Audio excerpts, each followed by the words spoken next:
warahmatullahi wabarakatuh.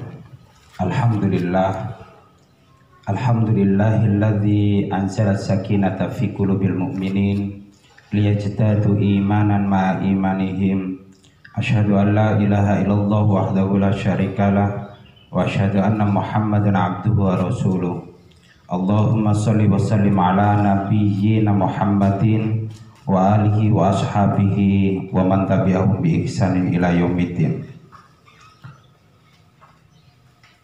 Hadirin hadirat pemirsa di rumah, wabil khusus santriwan santriwati Ma'had Ar-Raudhatul Ilmiah Kertosono dimanapun berada. Gimana kabarnya di hari yang ketujuh di bulan Ramadan ini? Mudah-mudahan sehat bersama keluarga, tetap melakukan kegiatan aktivitas, terutama aktivitas ibadah yang normal sebagaimana ketentuan syariat. Alhamdulillah pada kesempatan ini saya Ustadz Sinasan bisa menjumpai Anda lewat video ini. Salam takdim kepada keluarga besar santriwan santriwati dimanapun berada. Satu dari sekian rukun iman adalah percaya akan adanya hari kiamat. Namun demikian, tidak satupun orang yang tahu tentang kapan kejadian hari kiamat itu terjadi. Walaupun ada riwayat yang menyebutkan bahwa Rasulullah ketika ditanya kapan, maka Rasulullah itu menjawab Jumat yang tidak diketahui tahun kapan, bulan berapa. Namun demikian tanda-tanda dari akan terjadinya kiamat itu banyak diisyaratkan oleh Rasulullah SAW di dalam banyak hadisnya. Bahkan ketika Rasulullah SAW diutus oleh Allah Subhanahu Wa Taala sudah diberitahu bahwa kiamat itu sangat dekat. Gambaran itu pernah disampaikan, misalkan dalam surat Al-Anbiya surat ke-21 ayat yang pertama. A'udzubillahi minasyaitonirrajim. Bismillahirrahmanirrahim. Iqtaraba lin-nasi hisabuhum wa hum fi ghaflatin mu'ridun. Telah dekat penghisapan mereka, namun banyak yang lalai, lupa dan berpaling dari dekatnya penghisapan itu. Inti surat Al-Anbiya ayat yang pertama ini bahwa Allah memberi kabar kepada kita semua 1400 tahun yang lalu atau 1500 tahun yang lalu, ketika Rasulullah diberitahu oleh Allah itu kiamat sudah sangat dekat. Cuman ukuran dekatnya itu adalah kalau ukuran kita itu mungkin dekat ya 1 hari, 2 hari, mungkin 1 bulan, 1 tahun. Tetapi ukuran dekat yang dimaksud oleh Allah dalam surat Al-Anbiya itu kita tidak ada yang mengetahuinya. Namun demikian Allah Subhanahu Wa Taala, terutama Rasulullah SAW sudah memberikan banyak informasi tentang tanda-tanda akan terjadinya kiamat itu. Sehingga saya pribadi ini membagi beberapa tahapan. Ada yang ukuran kita adalah jauh, sedang, sangat dekat. Saya ambil misalkan kalau yang sangat dekat, ketika matahari muncul atau terbit dari sebelah barat. Kalau yang sedang mungkin ketika munculnya Dajjal, turunnya Isa Al-Masih.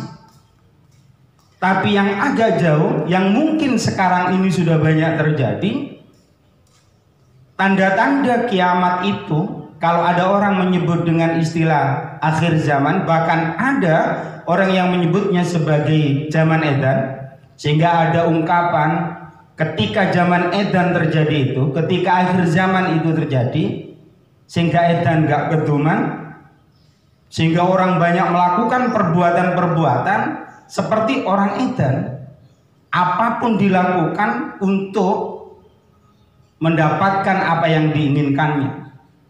Nah, satu dari sekian hadis yang pernah Rasulullah informasikan kepada kita adalah hadis riwayat Imam Hakim dan Tabrani.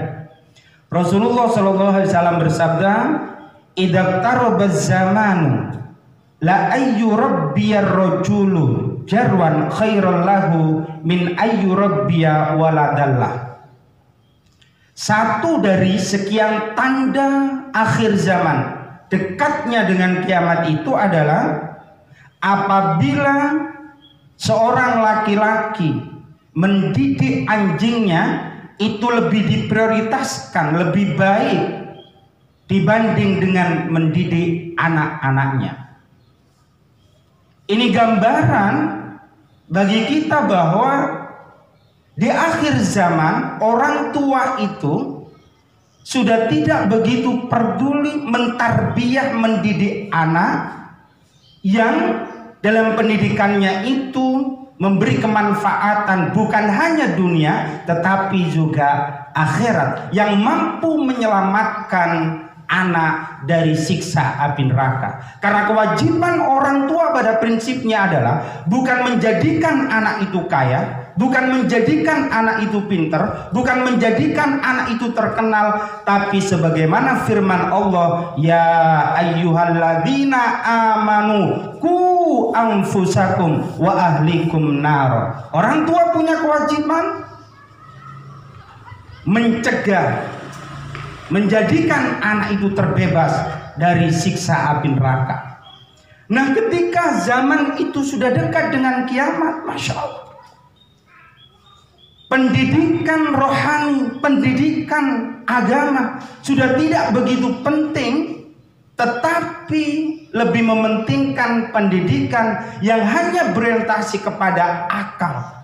Bagaimana anak pintar, bagaimana anak terkenal, bagaimana anak bisa ini, bisa itu, tetapi hati, jiwanya, akalnya kosong dari tarbiyah agama, pendidikan agama.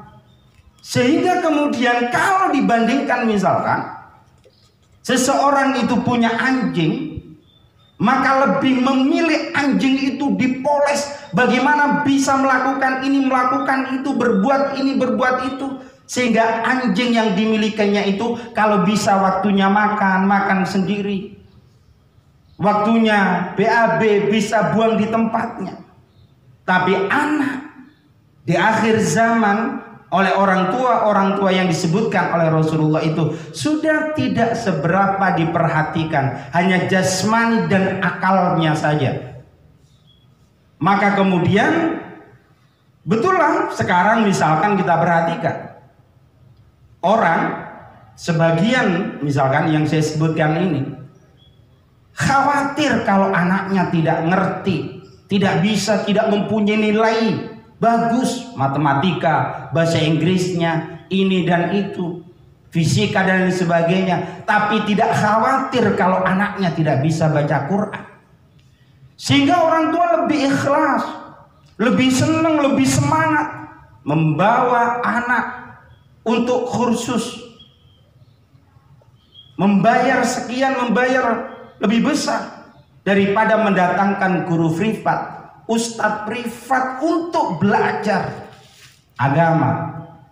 Memang tidak mungkin semua anak muslim itu kemudian di pesantren, karena faktanya memang seperti itu. Maka sering saya sampaikan, kalaulah anak itu kemudian tidak bisa dimasukkan ke pesantren atau tidak masuk di ma'had, mestinya jangan jauhkan anak itu dari pendidikan agama.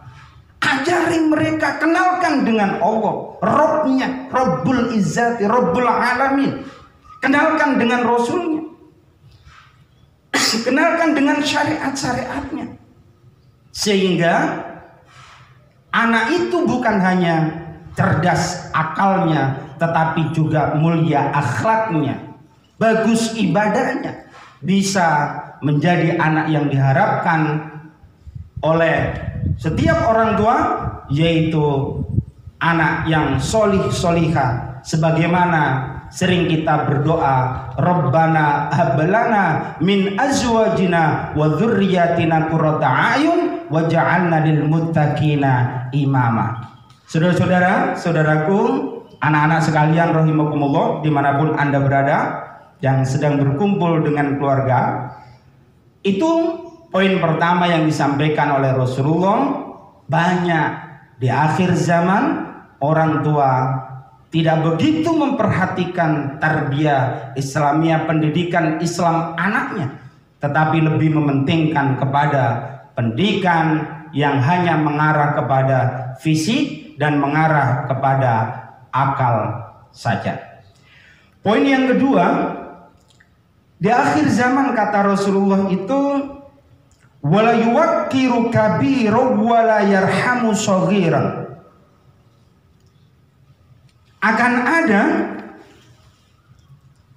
orang yang tua itu sudah tidak sayang kepada yang muda, dan yang muda tidak lagi hormat, takzim, ikram kepada yang tua. Padahal satu dari sekian syarat yang disebutkan oleh Rasulullah SAW, laisa minna man lam yarham saghirana wa yuwakkir kabirana. Hadis riwayat Tirmidzi. Bukan umat kami orang yang tidak hormat kepada yang tua dan yang tua tidak sayang kepada yang muda.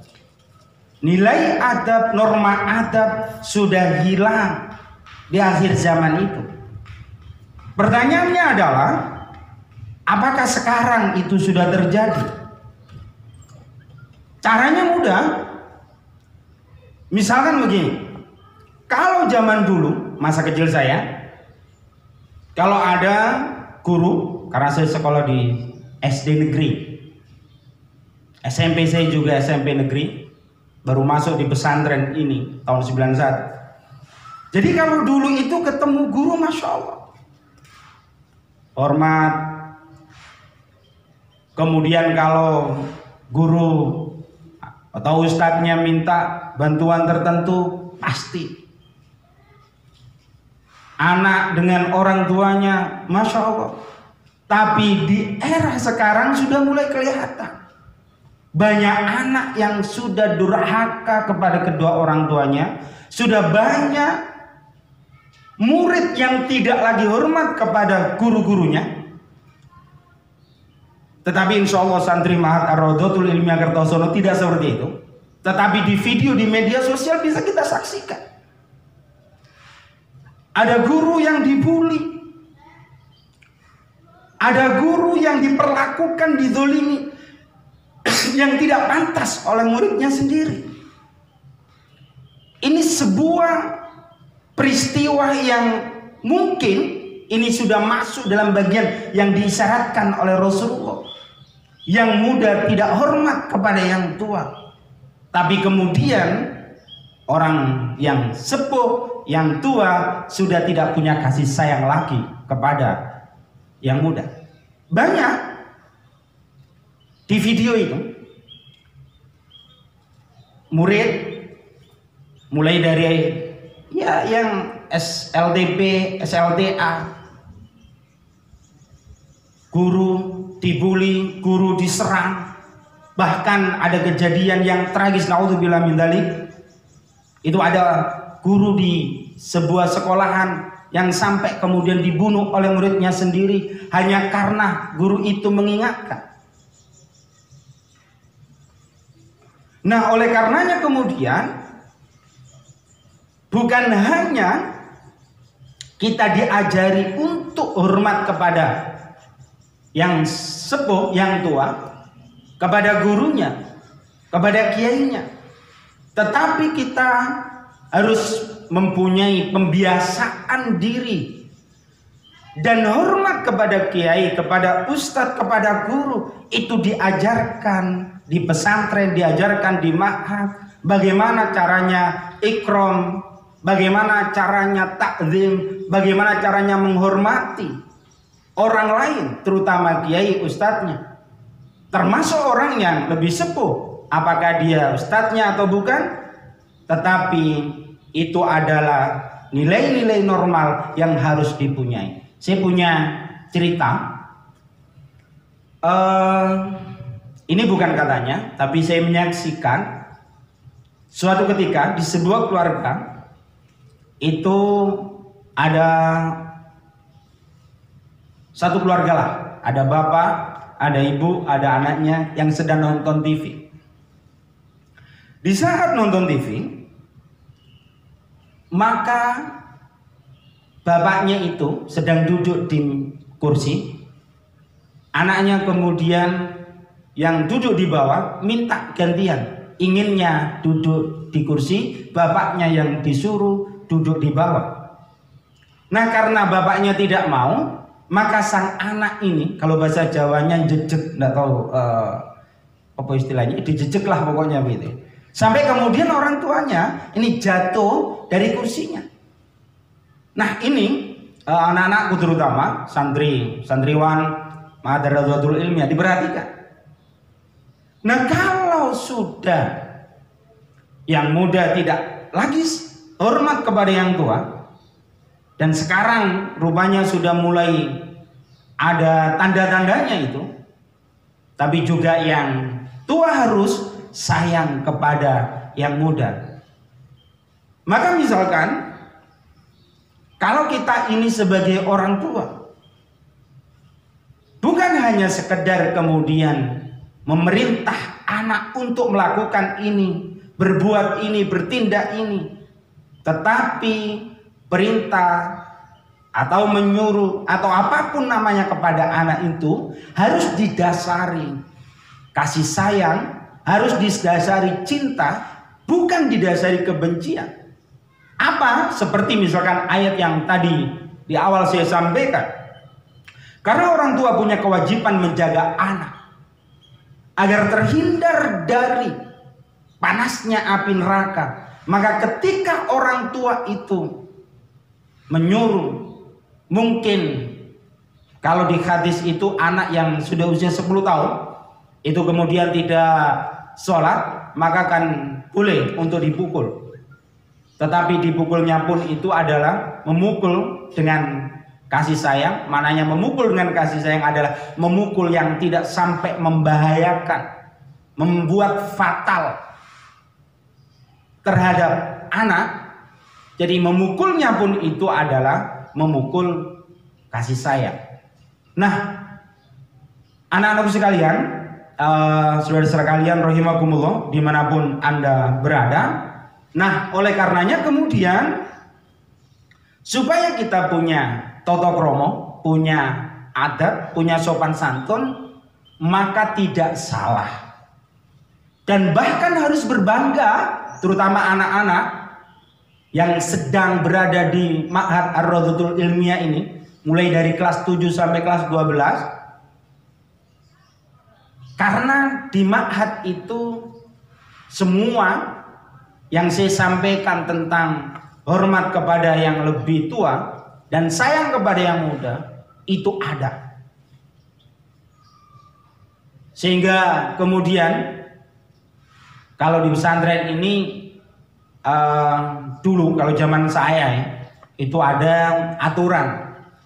Aturan itu misalkan ini aturan lokal ya, lokal kamar. Saya dulu berada di kamar Arizala, itu tidak boleh memanggil kepada yang kakak kelasnya itu dengan polek wong Jawa ngarani moko, itu nyebut namanya misalkan.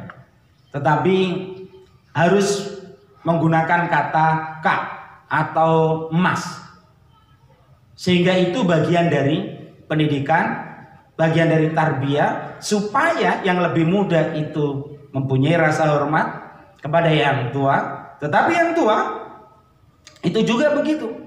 Dan itu dibuktikan. Saya dulu di pesantren di kamar Arisala itu, ya, itu kalau ada adik-adiknya yang kemudian tidak bisa, misalkan dia sedang mutola'ah pelajarannya atau sedang mempelajari pelajaran yang besok mesti diajarkan di kelas, maka kakak kelasnya ini membimbing, tidak kemudian membodoh-bodohkan, tetapi diarahkan, tetapi diberi pengetahuan agar adik-adiknya, adik kelasnya itu adalah juga mempunyai kemampuan pengetahuan yang sama seperti kakak-kakak kelasnya. Saudara-saudara sekalian, anak-anakku yang sedang berada di rumah, dimanapun Anda berada. Nah, itu yang kedua. Yang ketiga, Rasulullah mengisyaratkan bahwa di akhir zaman itu wa yukatsiru auladaz zina, akan banyak anak dari hasil perzinahan. Alhamdulillah dan ketepatan, mohon maaf ini bukan pamer, hanya sekedar informasi. Saya sedikit banyak mengetahui bahwa karena saya berada di KUA, kerja di KUA, itu banyak yang anak itu lahir tanpa bapak. Maknanya anak lahir tanpa bapak itu adalah lahir bukan karena melalui proses pernikahan yang syah, tetapi melalui proses yang tidak dibenarkan oleh syariat. Sehingga perwaliannya itu sering terjadi apa yang disebut dengan sebagai walinya adalah hakim. Nah, kenapa itu banyak terjadi? Dan apakah sekarang itu sudah terjadi? Jawabannya, faktanya adalah memang banyak anak yang lahir di luar proses pernikahan yang dibenarkan oleh syariat.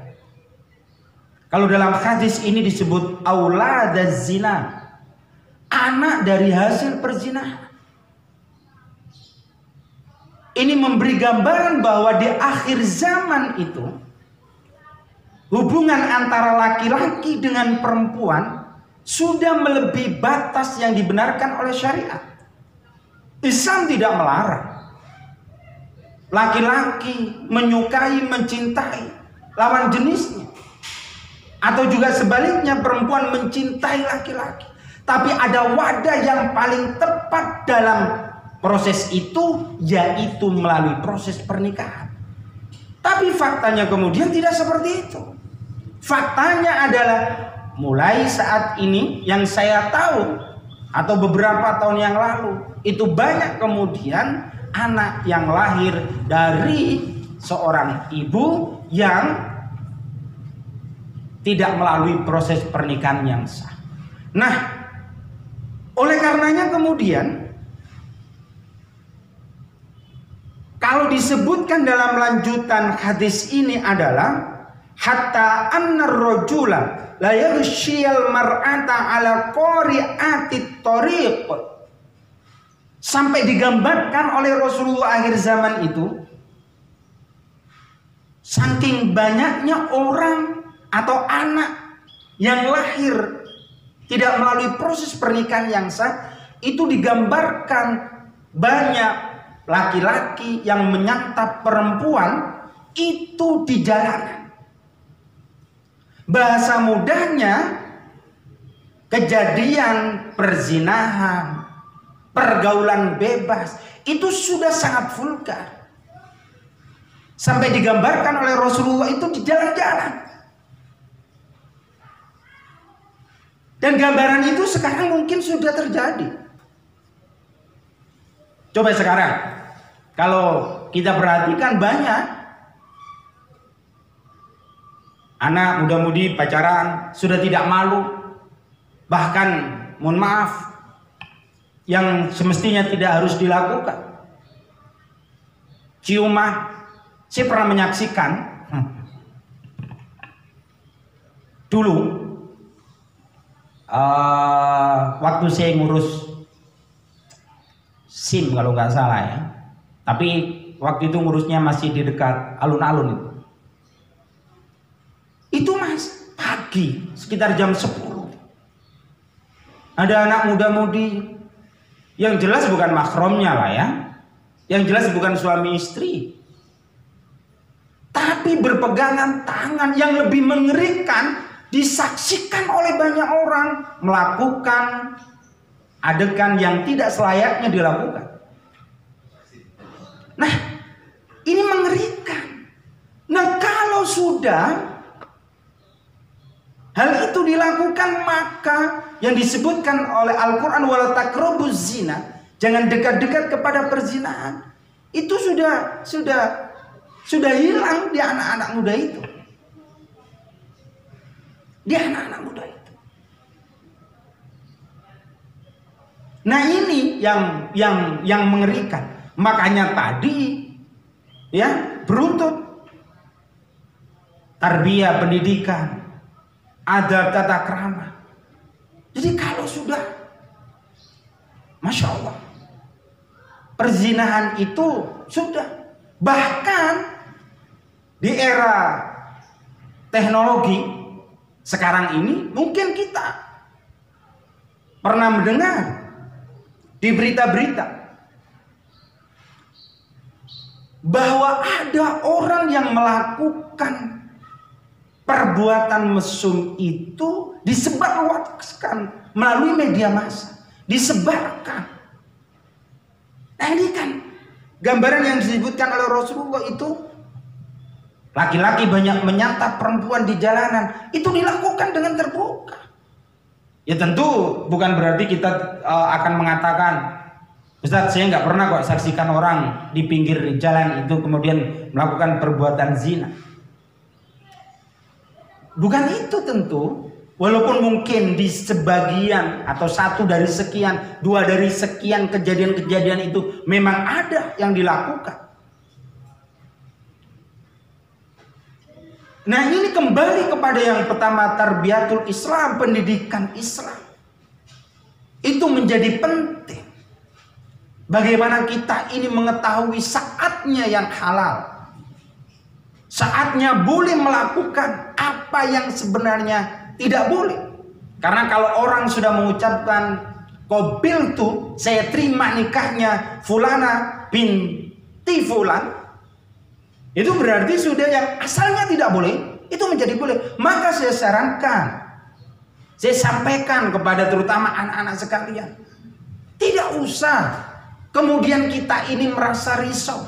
Kalau dalam buku atau sering disampaikan Ustadz Sirot, orang-orang sekarang atau anak-anak sekarang ini kan kayak merasa gelisah atau jomblo itu kayaknya gimana gitu. Koyok-koyok lek jomblo itu besok mesti gak ketemu jodoh itu. Enggak. Kalau kalian baik akan dipertemukan dengan orang yang baik. Nggak usah khawatir, perbaiki diri. Ta'aruf mengenal tidak salah. Tetapi ketika melakukan tindakan-tindakan, perbuatan yang mengarah dan mendekat kepada perbuatan zina, maka kemudian efeknya, akibatnya bukan hanya ditanggung oleh orang yang melakukan, tetapi anak yang dilahirkan itu akan menerima psikologis sosial atau kejiwaan sosialnya itu menjadi terganggu ketika orang, oh, Anda lahir dulu dari hasil zina, bapak Anda tidak jelas, apalagi kalau ada sampai berita itu hasil kopioan, memangnya arisan, ya. Jadi dikopiok. Nah, oleh karenanya kemudian anak-anak sekalian tidak usah khawatir. Kalau anak-anak misalkan kalian tidak punya atau memang tidak perlu itu. Oh, saya tidak punya gandengan, saya nggak ada yang nyenengi sekarang, tidak apa-apa. Tidak apa-apa. Pada saatnya Allah akan mempertemukan Anda dengan orang yang terbaik. Maka sering saya sampaikan, kalau di kelas mungkin atau di pengajian tertentu, saya sampaikan ke anak-anak muda, memohonlah kepada Allah, mintalah kepada Allah.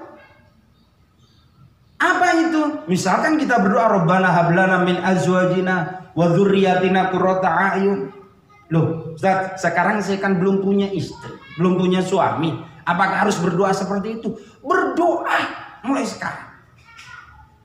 Ketika kita belum punya pasangan, maka ketika berdoa itu harapannya adalah begitu kita punya pasangan, kita punya pasangan yang menyejukkan, yang menyenangkan.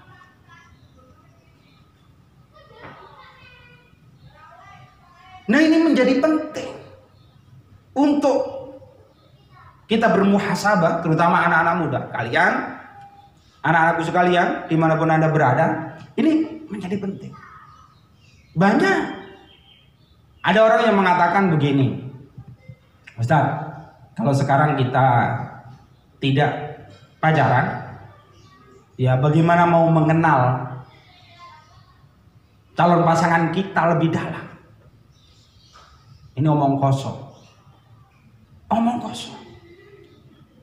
Banyak orang yang sudah mengenal bertahun-tahun, pacaran bertahun-tahun, tapi begitu menikah tidak bertahan lama, putus di tengah jalan. Tapi tidak jarang juga orang yang tidak melalui proses pacaran, begitu diperkenalkan oleh kedua orang tuanya, dia terima itu karena insya Allah itu yang terbaik. Maka dengan itu kemudian rumah tangganya menjadi rumah tangga yang barokah, sakinah, mawaddah, warahmah. Nah, itu banyak. Banyak. Nah, oleh karenanya apa yang disyaratkan oleh Rasulullah SAW di akhir zaman akan banyak anak dari hasil zina, yang itu dibuktikan dengan perzinahan terjadi di mana-mana, sampai laki-laki itu menyantap perempuan, maknanya menggauli perempuan itu di jalanan. Dengan kata lain, melakukannya dilakukan dengan terbuka. Maka pertanyaannya adalah, apakah sekarang sudah memang benar-benar terjadi, atau masih menurut ukuran kita ini normal-normal saja, tapi faktanya seperti yang sudah saya jelaskan di depan tadi. Anak-anakku sekalian, Bapak Ibu, Saudara jamaah rahimakumullah, yang berikutnya adalah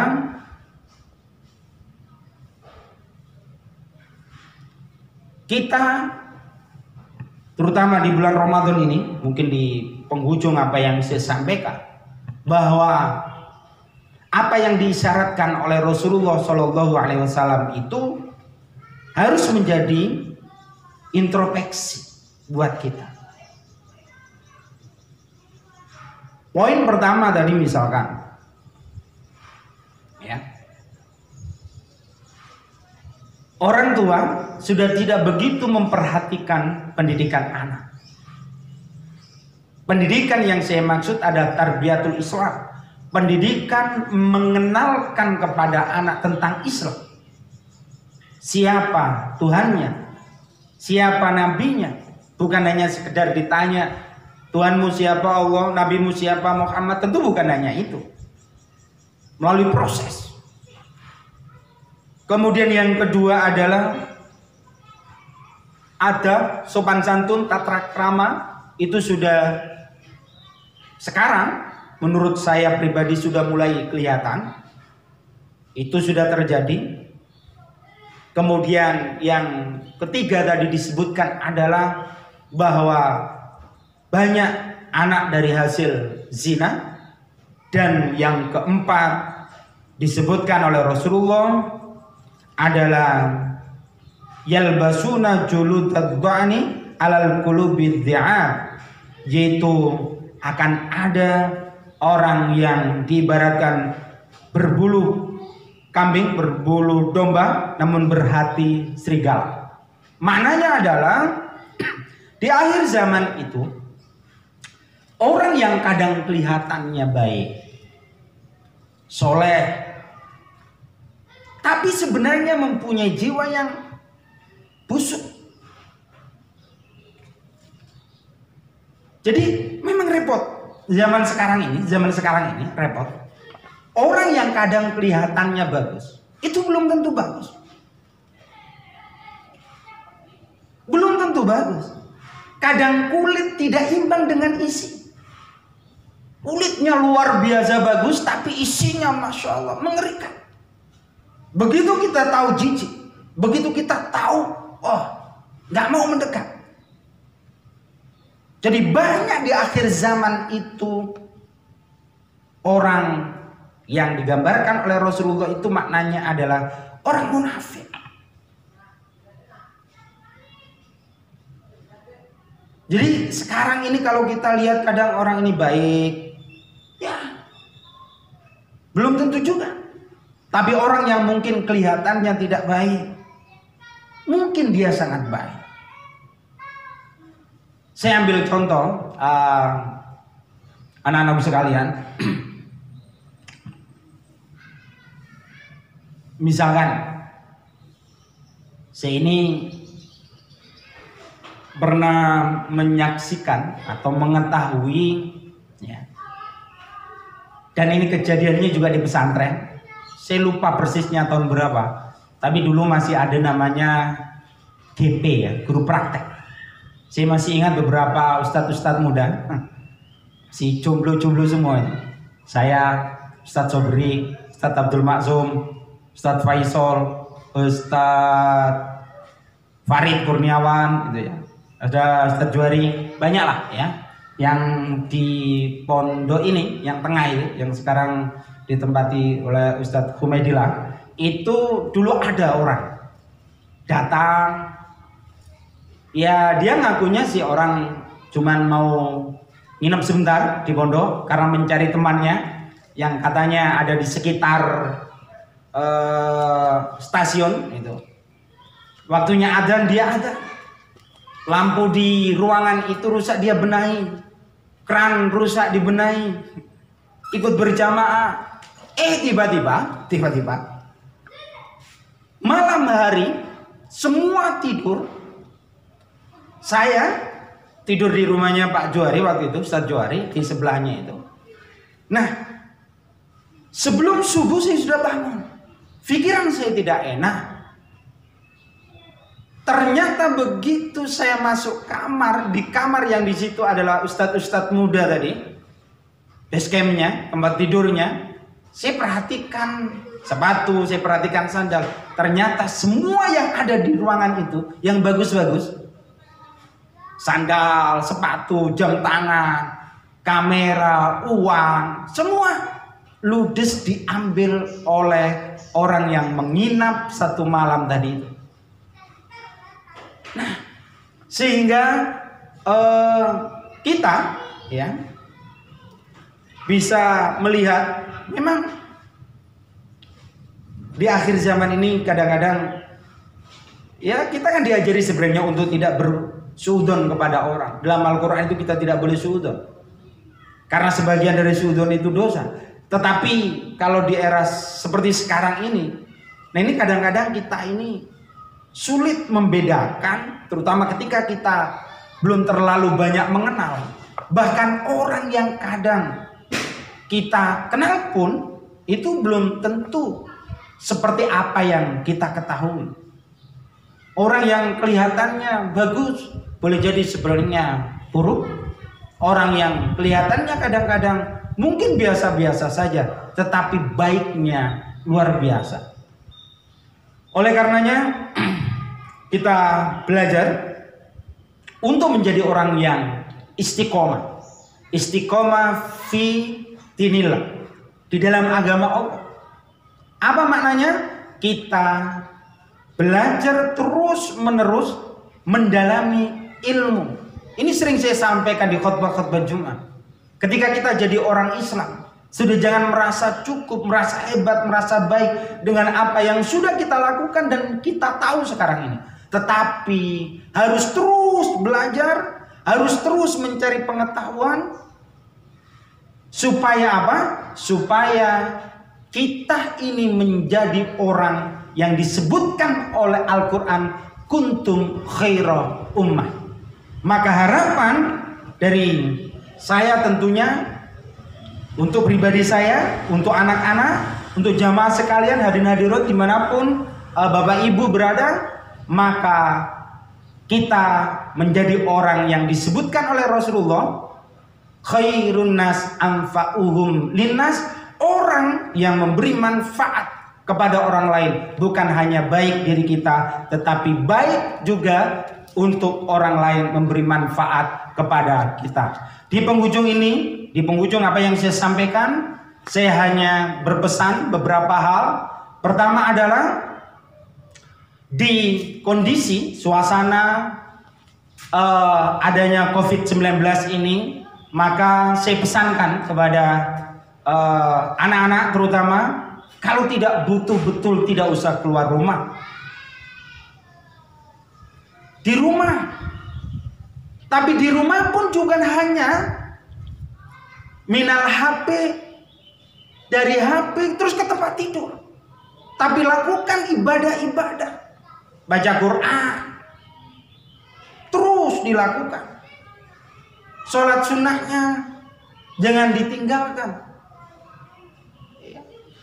Kalau perlu bantu orang tua, bantu orang tua.